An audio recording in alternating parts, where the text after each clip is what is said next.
I'm Dr. Robert Davis, family life educator and relationship coach.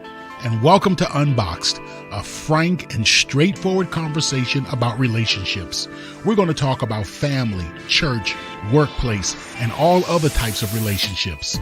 Join me for the next few moments as we unbox the power and potential of relationships and help you to live your best life. Wow, again, welcome back, everyone. Want to ask you to do a favor before we get started. Would you please like, subscribe, and share? Like, subscribe, and share. I want to thank all of you who have been supporting UnBoxed and have been contributing. I really do appreciate that. Thank you for the questions, as well as the words of encouragement for each of the various broadcasts that have gone out. Continue to send your questions in into our inbox, or you can use our web address, which is right here on the screen. I'm not seeing it on the screen right now, but you can send it to our web address, or you can email us at info@swg-unboxed.org, and we will answer your questions on air. As you know, Wednesdays is our book club night, and this is where we look at the book Seasoned with Grace, God's Recipe for Healthy Family Communication. And for the last several weeks, we have been exploring what God says about the family. And for the last 2 weeks, we have really been delving into communication between husbands and wives, And one of the major things that we looked at was that as the wife communicates to her husband, in order to show him love, she communicates respect. And for a husband to communicate love to his wife, he communicates it through nurture and through acts of kindness and love and things of that nature. And we talked about how God empowers us and allows us to decide who we're going to love, who we're going to show that respect to, et cetera, et cetera. So we had a wonderful conversation for the last couple of weeks. Today, we're going to pick up where we left off. We did get a chance to transition into chapter 3. Chapter 3 is nurturing true honor. And we began our conversation about parent-child communication. And what does that look at? So we're going to explore some more about parent-child communication. This chapter begins, and we want to really get an understanding of how that works. So we began last week, and this is what we're going to pick up. I'm so glad to have Denise in here with us. We're going to, Dr. Davis, as some refer to her as, well, that's her name, actually. I call her Denise, but others refer to her as Dr. Davis. And we're going to go ahead and get started. So last week, we talked about showing respect to parents, even when in the book started off by talking about children should respect their parents, even when their parents have not been respectable, who have neglected them, abandoned them, etc. And we talked about how do children show respect to their parents when their parents have been less than respectable and have been less than honorable and all the other things that you typically think of when you think about a parent. And a couple of suggestions came out of our discussion last week from our participants here at the book club. And one of the ones that was really strong was about the importance of setting boundaries. And so we left off, and we're going to pick up right here with this question. And so Dr. Davis, Denise, we're going to come straight at you. And I want to pick up kind of where you left off last week. And that is, how does an adult show respect to their parents who abused or abandoned them? Because there's no qualifying clause. The book talks about that. There's no qualifying clause when it talks about showing respect. So in realistic terms, and not just general, we show respect by honoring them. I want to get into the weeds with this one. How do you actually show respect to parents who have abused or neglected you or abandoned you? How does that look? I have some suggestions on that, but I want to start off with you, Dr. Davis. Go ahead, take it away. The real Dr. Davis. Oh, wow. Okay, well, thank you for starting with me. I'm excited to hear what your recommendations are. But last week we talked about establishing boundaries, and that is both abstract as well as practical. Abstract in the sense where, it's an umbrella. Practical in the sense where from your everyday, day-to-day living, you can decide what kind of relationship you want. I think that's the first thing, deciding what kind of relationship you want. And Okay. if you want a relationship that is close, then you do what's in your power to be close while at the same time having boundaries in place.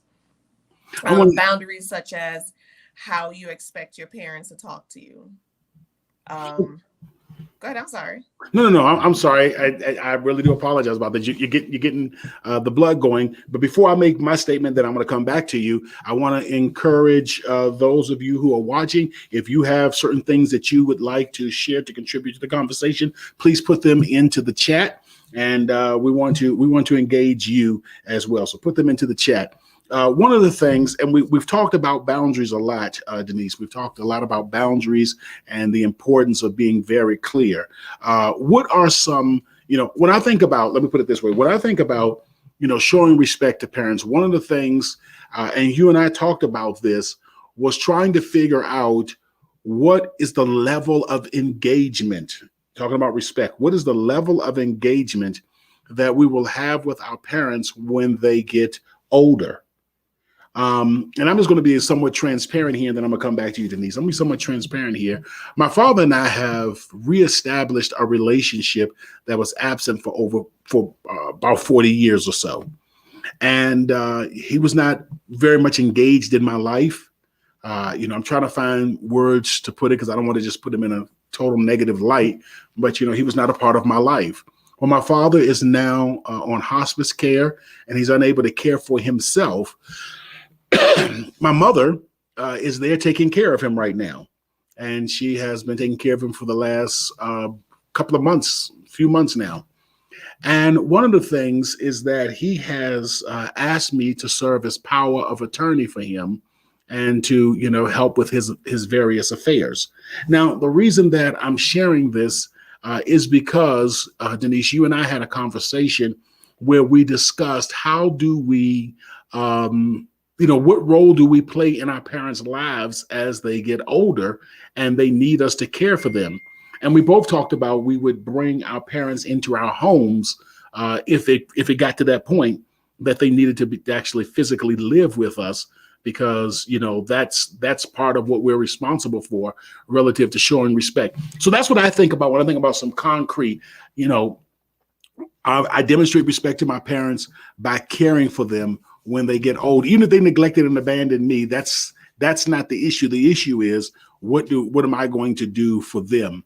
So now I've kind of thrown that out there. You can speak to that, or you can share some of your own suggestions as well. I was also thinking of the day-to-day living, just basically when they do live with you. Let's say they were verbally abusive when you were young. Well, you have to put boundaries and parameters in place to make sure that they don't continue that. And I'm pretty sure as people get older, they're cemented in their habits. So, you're not going to wake up and all of a sudden your parent is not going to be verbally abusive anymore because you're an adult. So I think putting boundaries in place to make sure that you're not in that vulnerable position again. That's one practical thing I'm thinking about. Okay, and I noticed, and I want to explore this a little bit. Then we're gonna move on. I noticed that you love that word boundaries. Why does that word boundaries jump out so much at you? Because you used that last week and you used it a few times this week. Why does that concept of setting boundaries jump out to you so prominently? Because I'm a person who had to learn how to set boundaries for people in general, and I think it's something that did not happen when I was younger. I wasn't taught how to set boundaries. And so as I got older, it becomes more difficult with the interaction with people and how much you allow them to affect you emotionally, etc. And so I've had to learn how to do that. And so I just think it's like a magic bullet, honestly. Hmm. Okay, I like that. It's like a magic. It's like a magic bullet. One of the things I think about when it comes to showing respect for parents who have abused or abandoned you is, of course, caring for them when they are in their later years. Another thing I think about is financial support. If you have a parent who abandoned or abused you, and they do not have means, and you have to get into your pocket. If you are financially able, one of the ways that we show respect is by helping to provide for them. Another thing that helps to show respect, and this is a very touchy one, and I think this is where boundaries becomes very important, as you just talked about, and that is as it relates to their interaction with their grandchildren. One of the things that all parents want that I've ever met is to have a relationship with their grandchildren. And sometimes because they abandoned the child, it kind of stifles their interaction with their grandchildren. But I think one level of respect is allowing grandparents to interact with the grandchildren. And then we go back to what you just said, which is to put in those healthy boundaries so that, of course, the grandchildren are not subjected to the abuse or the mistreatment or whatever it may be.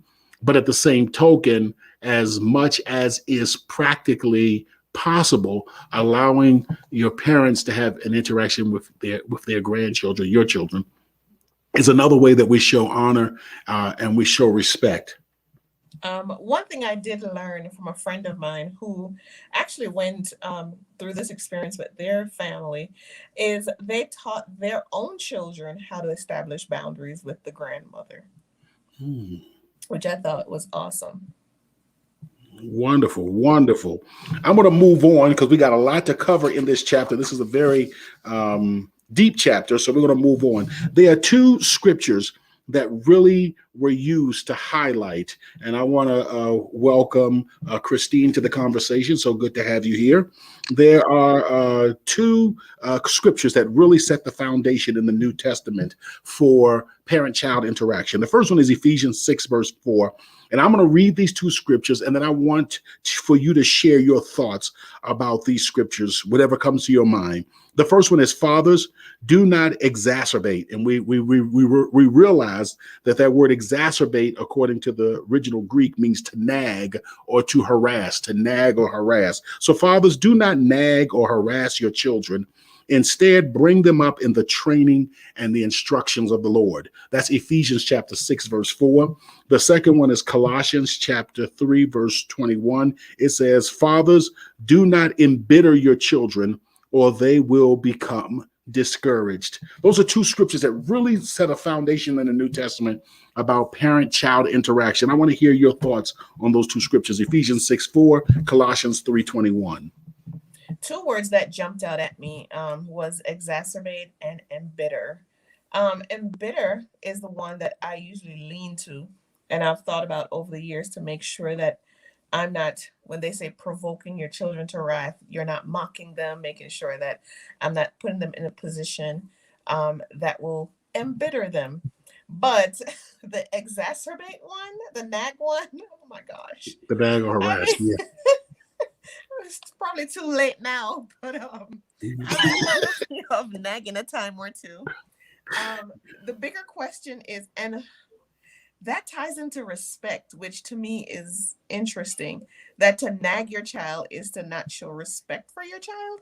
That's one thing I want to bring out.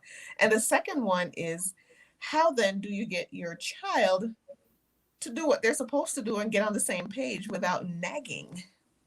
There's the $1 million question, and I'm going to talk to that just a little bit. Nagging. This is just a reality. Nagging and harassing our children is a way to ease our anxiety about a particular situation. It's how we, calm ourselves. But it's really not an effective method. It's effective in the moment of relieving our stress, anxiety, and tension, but it's not a long-term effective strategy. And we're going to talk a little bit more about long-term effective strategies when we get into the PET method, parent effective training, and how does that whole dynamic look. So, Christine, good to have you here. We looked at two scriptures, and I'm interested in hearing what your thoughts are just as you hear those two scriptures, Ephesians 6, 4, Colossians 3, 21.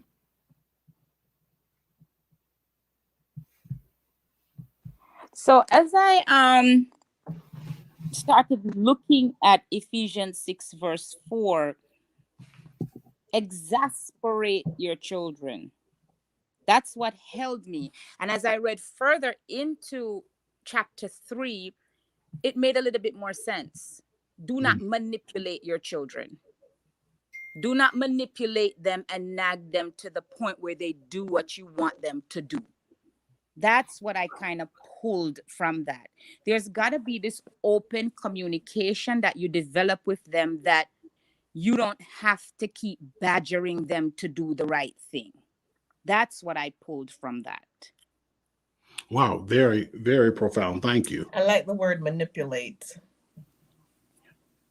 You You know, know, like the book says, no one likes to be manipulated, Right. and that's a lot of times what we see in our interaction. My father is a pastor, and growing up and looking back at some of the interactions that we had, were they respectful? Not all the time, based on now my understanding of what respect means. And as yeah. I'm looking back at it and I'm trying to apply labels and tags, I'm realizing I'm sort of doing some of the same things. So I'm trying to now learn how to communicate where it's an open discussion and dialogue. That way, I don't have to do just as Dr. Davis says in the book, be that dripping faucet, drip, drip, drip, and sort of have that aggravated feel in the conversation. And I want to go back to why it's such a knee jerk reaction to nag. And I love the word that you use, manipulate, because it is a book. It is a word that's used in the term that's used in the book and explored in the book. One of the reasons why it's ineffective is because, as you said, no one likes to be manipulated. But the reason that we use it so often is because we are trying to alleviate a momentary discomfort, a momentary stress, a momentary challenge. And so, what is the quickest way to do that?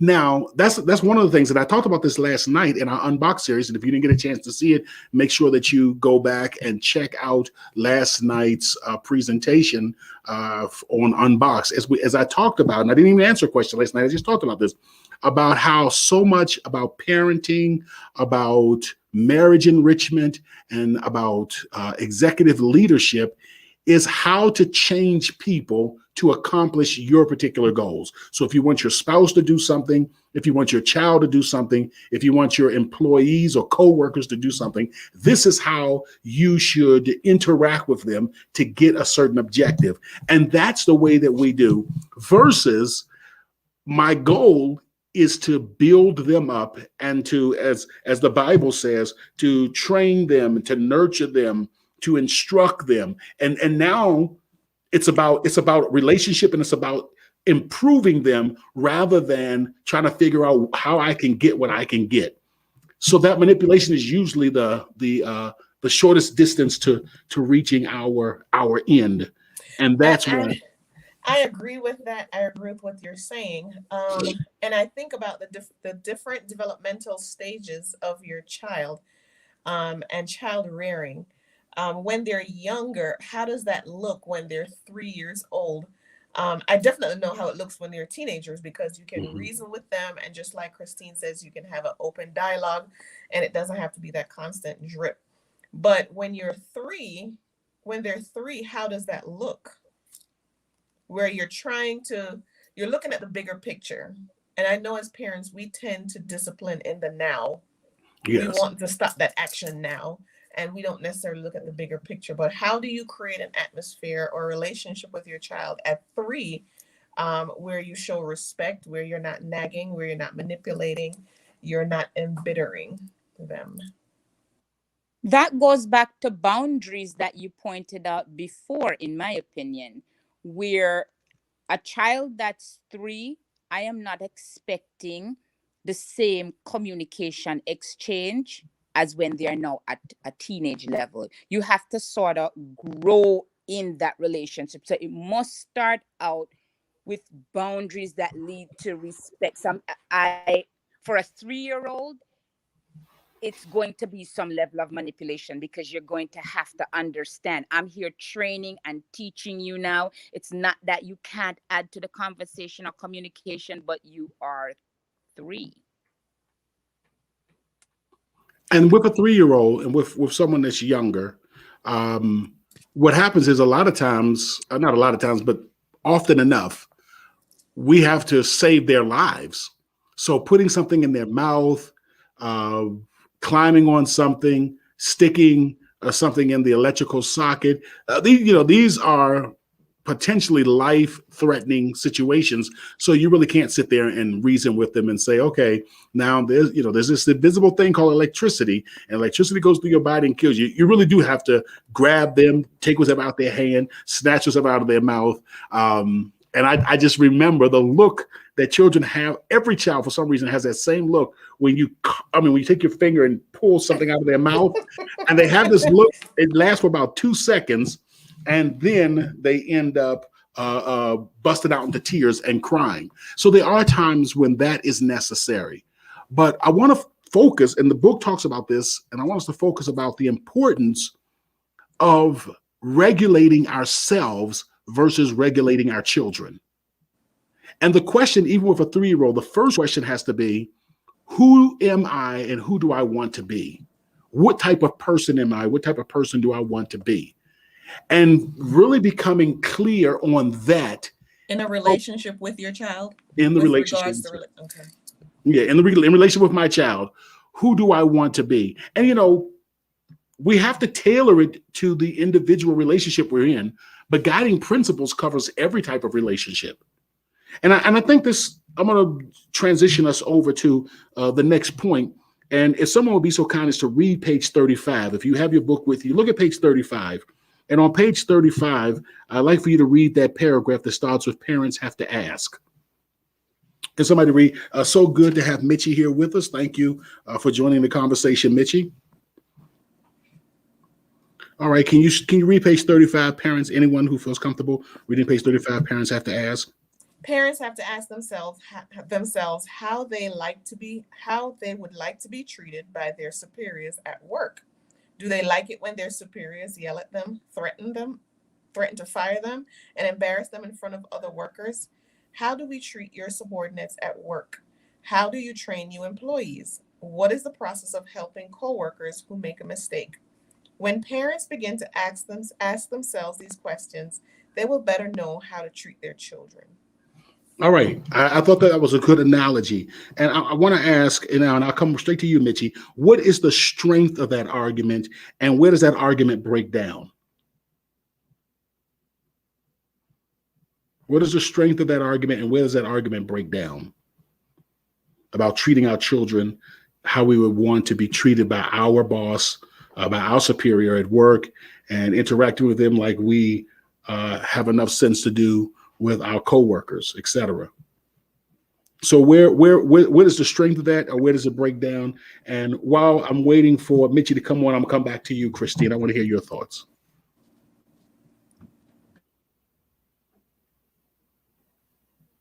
Did everybody leave me? No. Can I go first, Christine? Go ahead. I think she's still on mute.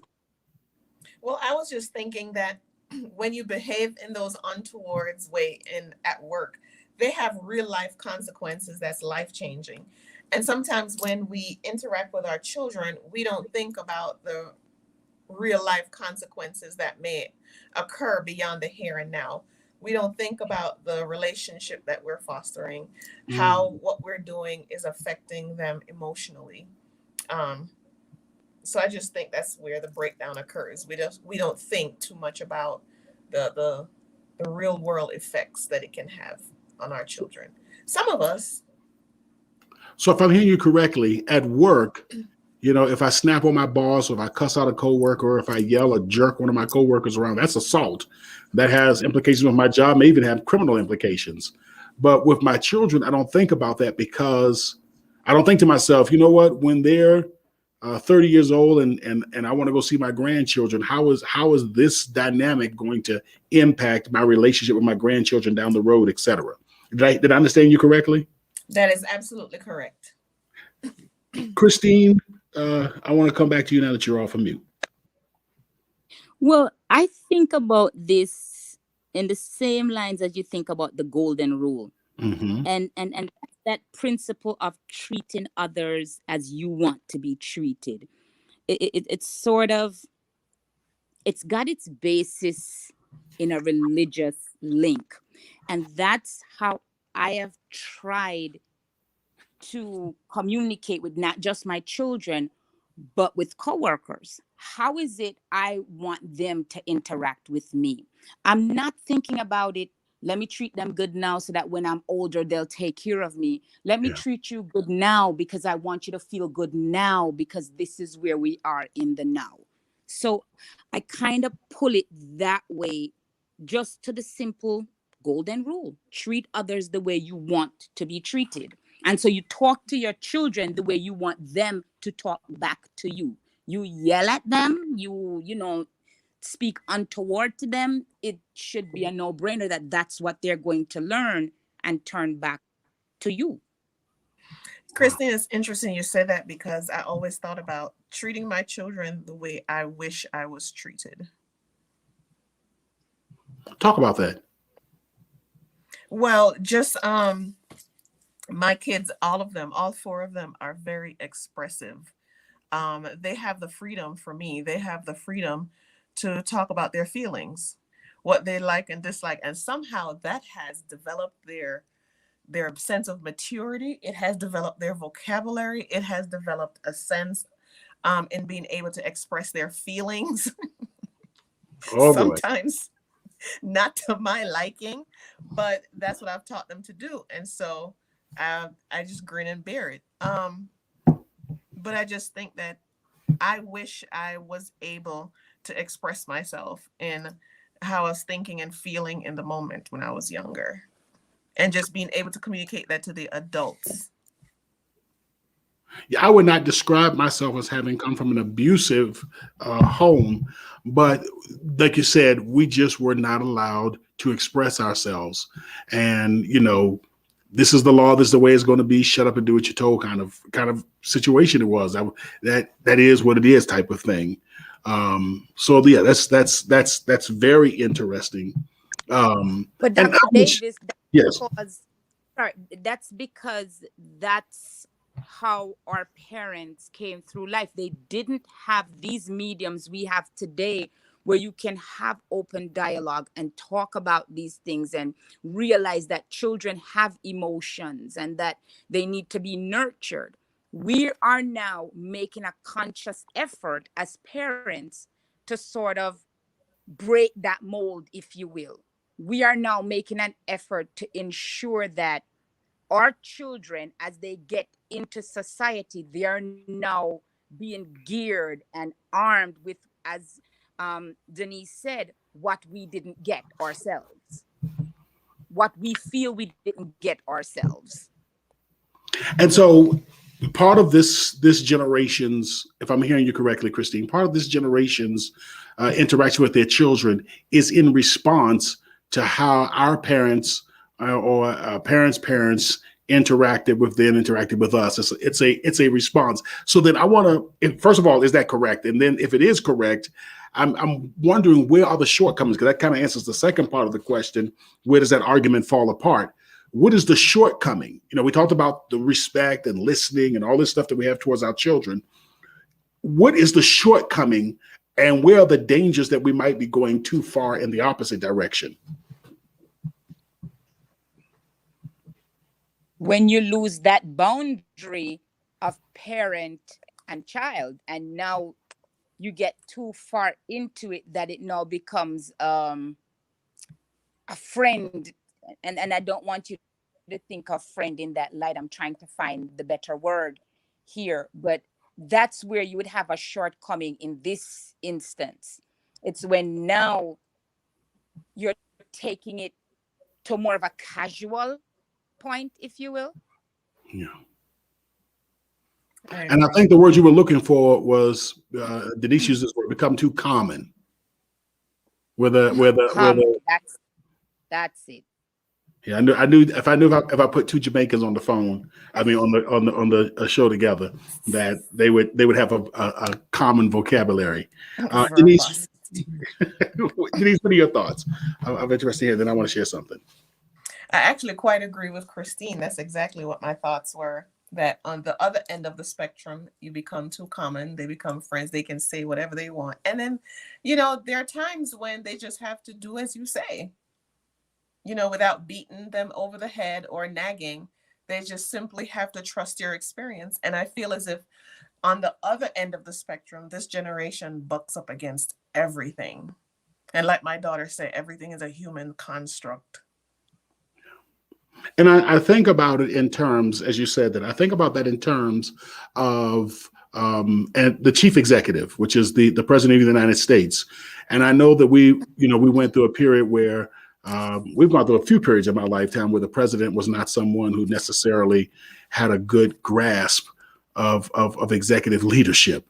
But in those instances where president has a grasp of executive leadership, they give a lot of leeway to their various secretaries, the Secretary of Defense, the Secretary of State, the Secretary of Transportation. They give a lot of leeway for them to run their department, to implement policies and practices, based off of the common goal that the administration has. And it's not a lot of hands-on.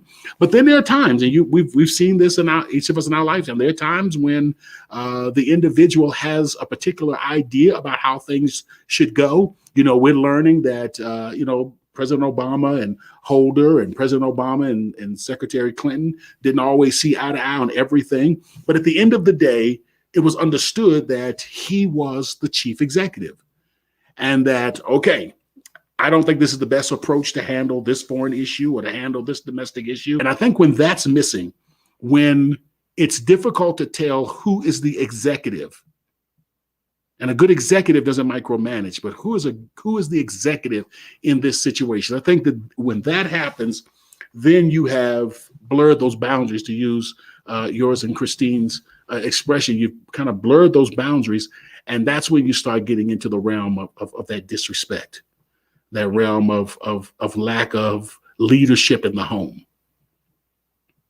And I think it's very easy for us to understand how to lead at the workplace, but it becomes somewhat of a challenge to do that same leadership at home.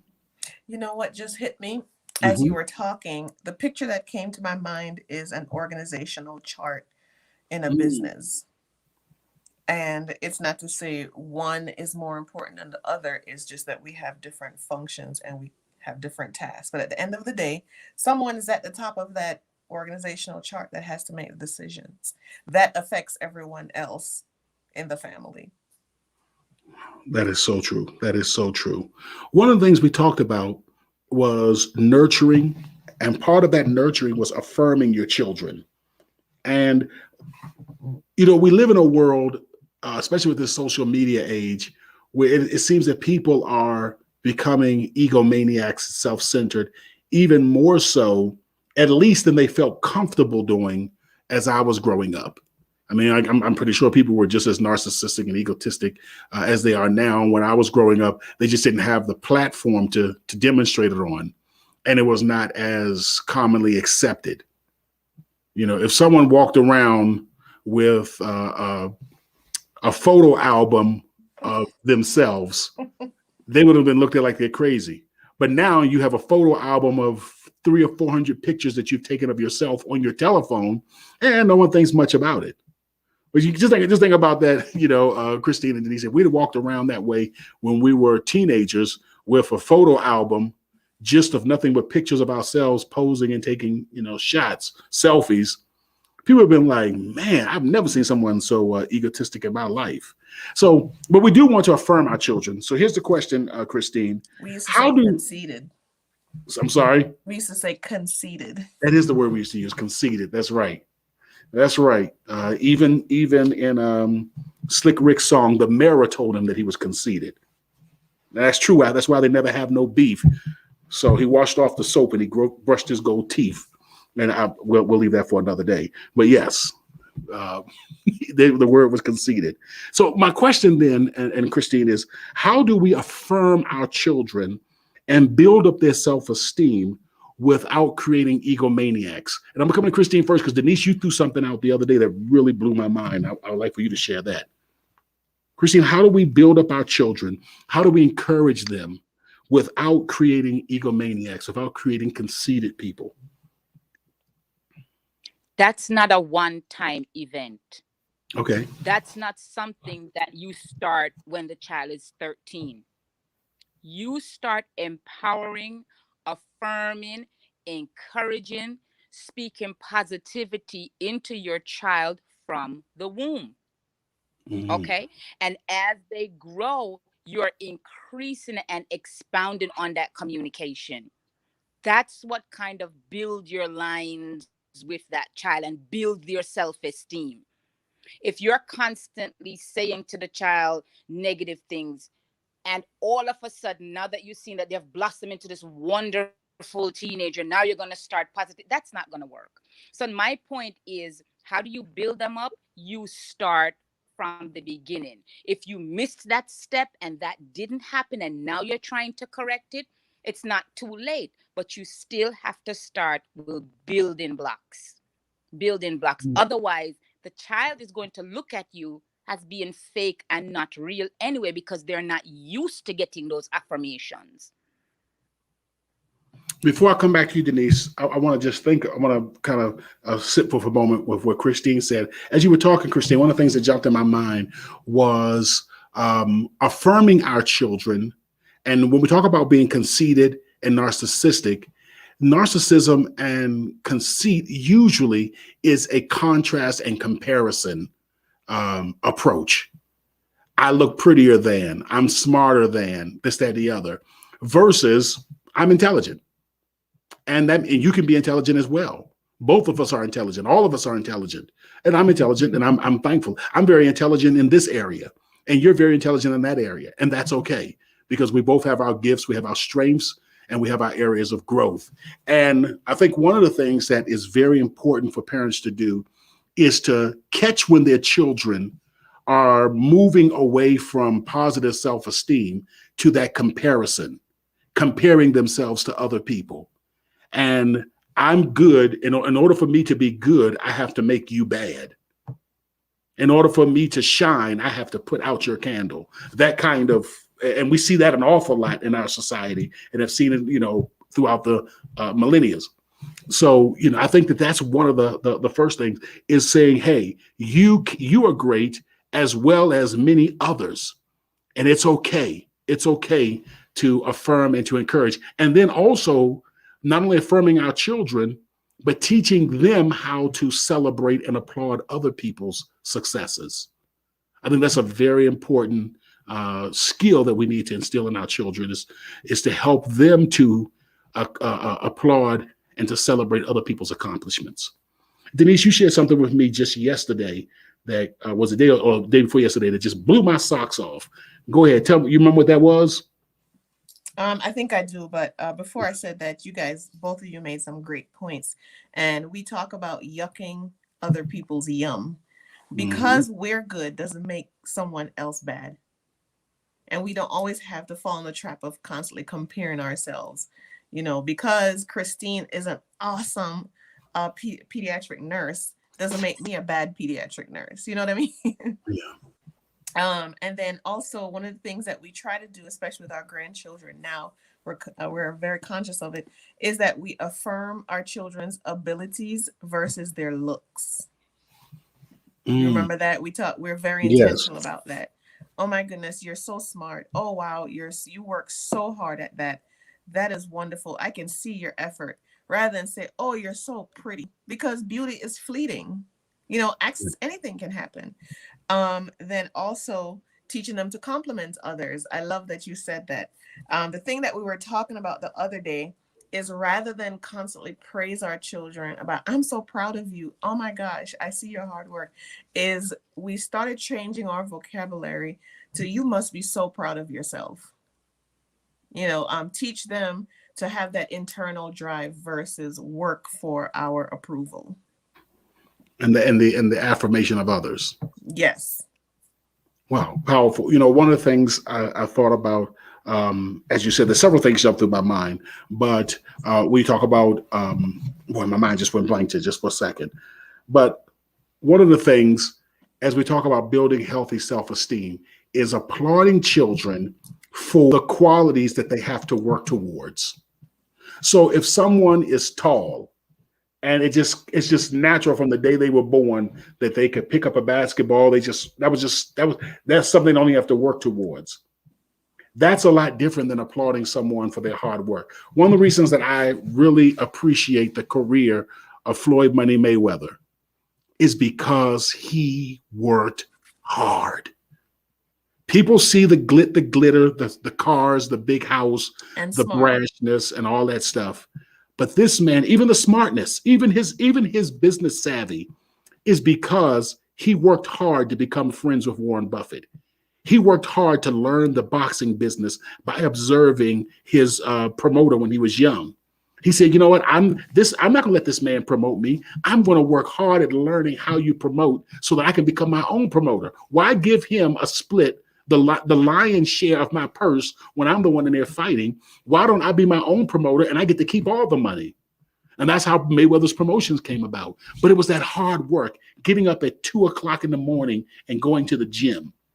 I mean, even now that he's been retired for several years, he walks around in boxing shape and he walks around at boxing weight, just this complete discipline.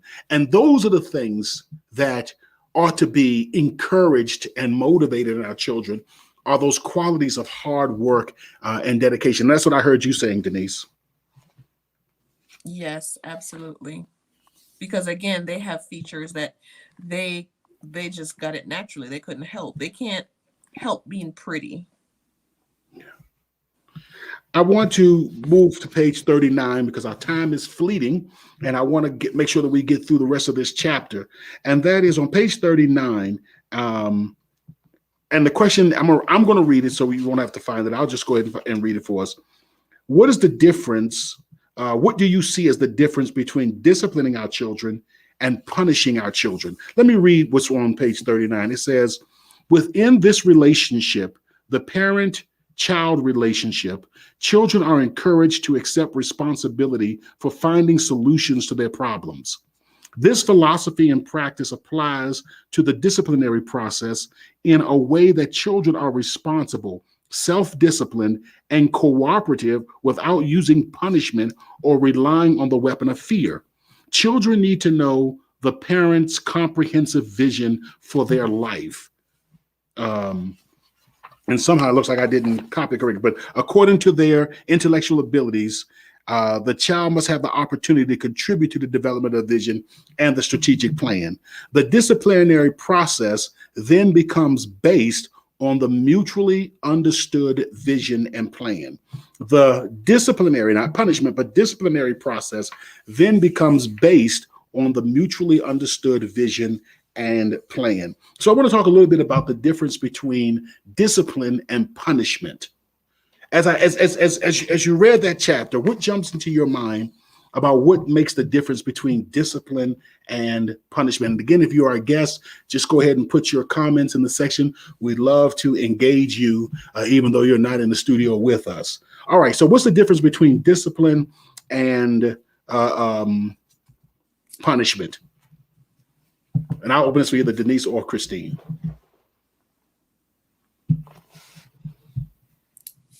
I let Christine go first. I'm a talker. Well, Denise, I think Christine may be collecting her thoughts now, so go ahead and talk away. Well, I guess without collecting my own thoughts. No, I was trying to get off mute. I was having some. Oh, that's okay. Well, you're off now. Talk. That's Let me okay, hear you. Christine. Go ahead. Are you hearing me? Yes. No, so I was saying, people often use the terms interchangeably, but there really is a difference between the two. Discipline, for me, I interpret that as the way I teach to follow the rules or the way I correct things that they are doing or they're misbehaving. That's discipline. And then punishment, it's more of a negative feel in that that's what I use to sort of help get rid of that behavior. So I look at the difference between the two. Discipline, it's more of a positive direction, if you will, as well. Whereas punishment, it takes So as a Jamaican, discipline is when I'm going to talk to you and try to show you what I am trying to say is the misbehavior you're doing. Punishment, that's when I'm just going to get the rod. Get the rod. Because I'm not going to spoil the child. Something tells me that if push comes to shove, you still have enough of your Jamaican roots in you to know how to work that switch. The thing about being Jamaican, though, is what a lot of people don't know is that the older you get, the less rod you get. So by the time you're 10, you're not getting that anymore. Am I correct, Christine? Maybe even 13. At least that's how it should be. I mean, you're correct, because by that point, that's how it should be, and that's what we strive for. And by that, honestly, I've never really had to beat my children. When I would drop them off to certain households for babysitting, they would beat the children for me. Thank you so much for that extension of discipline. But no, honestly, as they got older, because we started having that communication and talking, and they could tell from my tone, I didn't have to get to that punishment phase. We could really work it out just by having that conversation. So I would agree, as we got older, you didn't really need to do punishment. You could discipline through conversation. And this goes back, Christine, to something that you were just talking about, and something that we've been talking about in general. Discipline is more about the parent. Well, it's just as much about the parent as it is the child. Punishment often, when we think about punishment, again, it's often to alleviate the anger, stress, or frustration of the moment.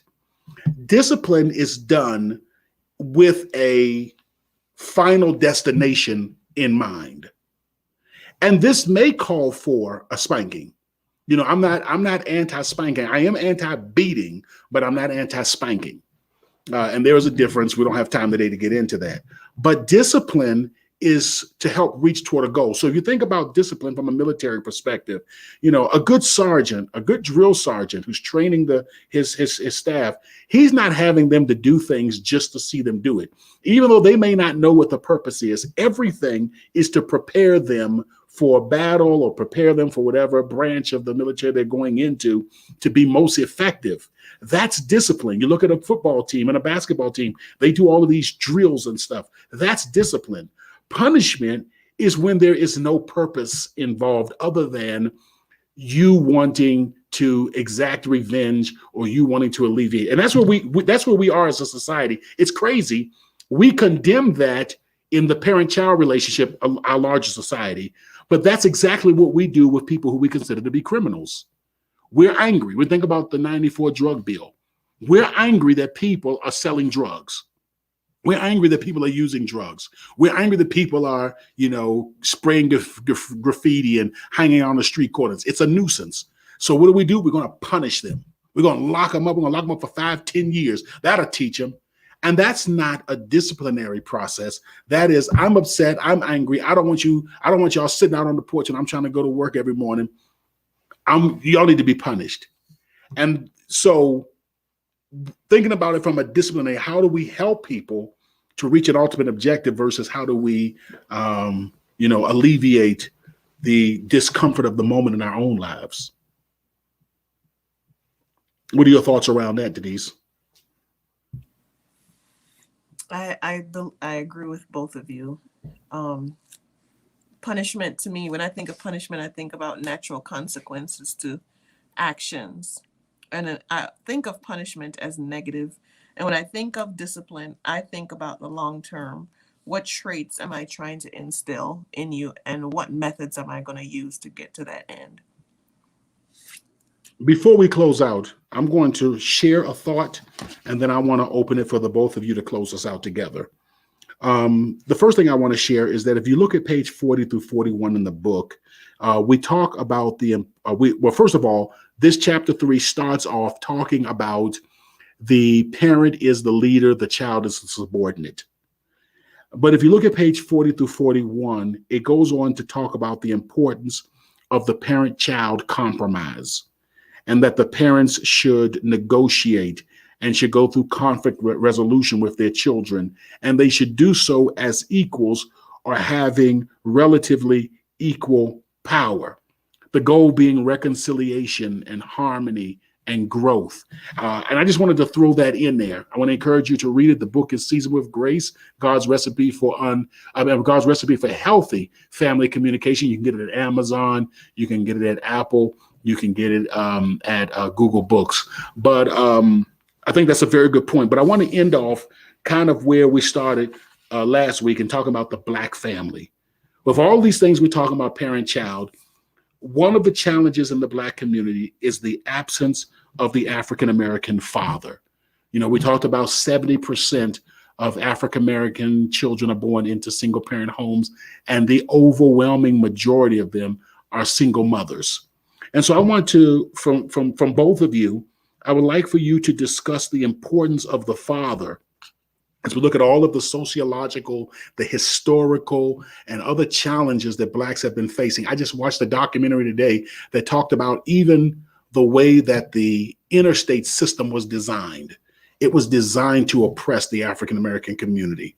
It's so disheartening. This was a PBS documentary called Driving While Black. The interstate system was designed to depress the Black community. So with all of those realities in mind, I want to ask you to discuss the importance of the Black father in the African-American home and in the African-American child's growth and progress. Talk about that. And I'm going to start off again with Christine, and then I'm going to end with Denise, because Denise is married to an awesome guy, so she can just kind of talk about how wonderful he is to close out the show.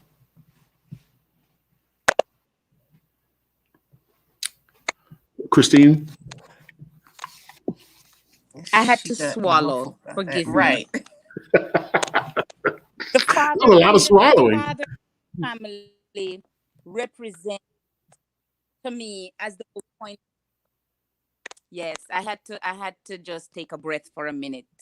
But no, the father represents not just the head, but in the family, that's the person that everyone looks up to, from the wife to the children. Okay. And that's who sort of creates the atmosphere of a family. So if that part is missing, it's very, very difficult to carry through. And a mother has a difficult time trying to fill that gap. So if I'm understanding your question correctly, you can't, it's so difficult to do without it. That's why you find the single mothers are pulling from the church. They're pulling from other Black men to kind of fill that void in their family. Because you need it. You need it. That you always have to have that male influence, because that is just how God created us, to have the two references from male and female. So when it's missing, you're gonna have to go and seek it. So the single mothers often put the kids in Big Brother, Big Father type programs at the Y or different areas. When they bring them to church programs, they will single out men who they feel can help lead or fill that spot. Wow. Denise? I shouldn't have had Christine go before me, because I think it was eloquently put. Yes. Yes, and I have been a single mother, and I've lived in a household where my daughter has a father figure in Robert Davis. And so I do see the You want to talk a little difference. bit more about Robert Davis, and you want to share a little bit about his greatness or anything like that? We do have time for that. I know we get to the end of the program. No, We have all the time in the world for that. we only have about 1 minute. So let me go ahead and make my points. I do see the balance. I really do see a balance in the home when there's a father. Christine talks about being a head and caretaker. And she also touched on seeing the balance in the home. And I think the father creates that balance. There's just some things that when you came around, there were just some things that I didn't consider. And I considered myself to be a good mother, but I didn't consider until you were there, like teaching her the ways of the world and interacting with men, the opposite sex. You know, I taught her about friendships and friendships with other girls and women, but you've taught her about friendships with the opposite sex and, you know, just how to navigate life and, I don't know, how not to get taken advantage of, how to speak up and speak out when you're talking to, I don't know, professionals. Or there are just so many things that I thought that you taught Samantha, that I didn't think about, that I thought she would learn just by watching me. But you were very intentional. I think fathers are very intentional about the things that they teach their children. You know, one of the things, and I want to just take a moment and celebrate Christine's family. There's no perfect person. There's no perfect family. I think we all agree on that. But Christine, for the years that I've known you, you've always spoke so favorably of your father. I don't think I've ever had the opportunity or the privilege of meeting him, but you've always spoke so highly of him. But I have met your husband, and I know how engaged he is in the life of your children, and just that spiritual and emotional example that he sets for you, for your children and your family. And so in some ways, you are so blessed that you've never had to live in a household where you didn't have a strong man as a part of your family. Denise and I both have had to live in households where, or were raised in households where our fathers were not present. So that's a blessing. And I just want to say to all of the fathers out there, like Christine's father, like Christine's husband, Peter, and just all the fathers who are out there who have been involved in your children's life, who are determined that you're going to raise a family that is going to fear God, be productive in society, and all those things. I just want to tip my hat to you, to congratulate you, to thank you, to remind you that you are so important to the African American community. And I can speak for myself. I can speak for people like Denise and Christine, and just say that we really do love, admire, and appreciate you. When we come back here next week, we're going to be jumping into chapter 4. So get a copy of your book, Seasoned with Grace, God's Recipe for Healthy Family Communication. I look forward to seeing each of you next week at our virtual book club meeting.